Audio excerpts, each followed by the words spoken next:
Hi, everyone. My name is Julianne Wilder from the Northeast Fisheries Science Center.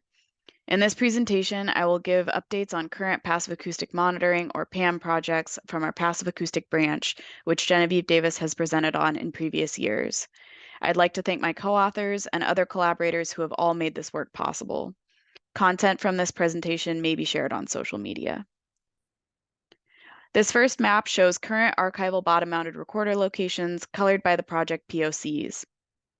Starting in the Gulf of Maine, there are 19 sound traps deployed. The 8 in green are coastal sites that started in 2020 in collaboration with Maine DMR.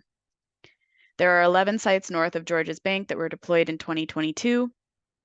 And in Stellwagen Bank National Marine Sanctuary, there are 2 sound trap sites which have been recording since 2018. Additionally, there is a site that is part of the Noise Reference Station project with NOAA PMEL, which has been recording since 2014. There's another NRS recorder off the New England Seamounts that's also been out since 2014. Moving to southern New England, there are 19 sites total, 2 off Cox Ledge that have been recording since 2020, with 4 new recorders that were deployed in 2023. There are also 13 recorders on Nantucket Shoals, increased from the 2 that have been out since 2020, to monitor wind energy areas, which we'll see in a couple of slides. Lastly, in the Mid-Atlantic, 3 sound traps were deployed in summer 2022 off Delaware Bay and 4 sites off Chesapeake Bay. The goal for all of these recorders is to provide North Atlantic right whale detection results in a streamlined, comparable manner. We can then overlay these recorders with the current wind energy areas in white on the map and the 20 and 40 kilometer PAM grid proposals, which are the NOAA and BOEM recommendations for PAM.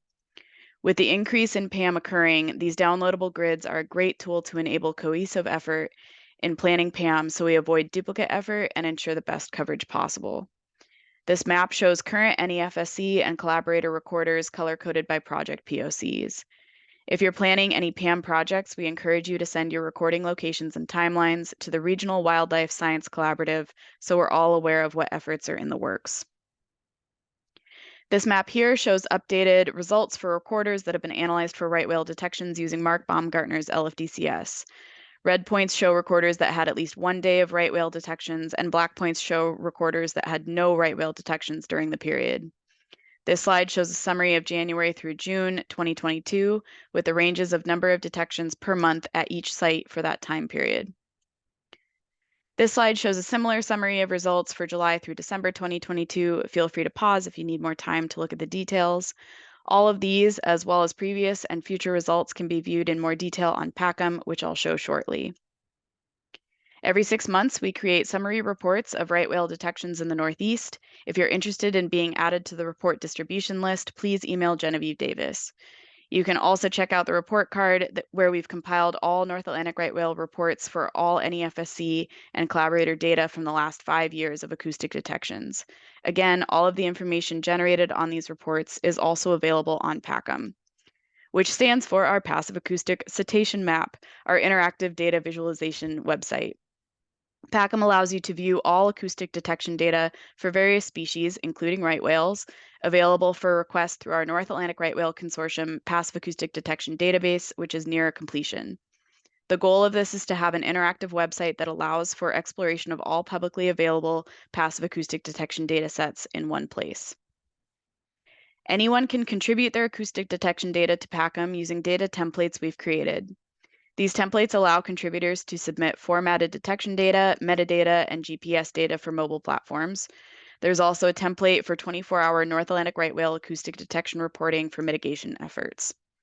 These templates double as a collaborative effort to keep a record of current PAM projects. And lastly, the Passive Acoustic branch at the NEFSC is working on pushing our newly created database to the cloud, where anyone will be able to upload their own detection data.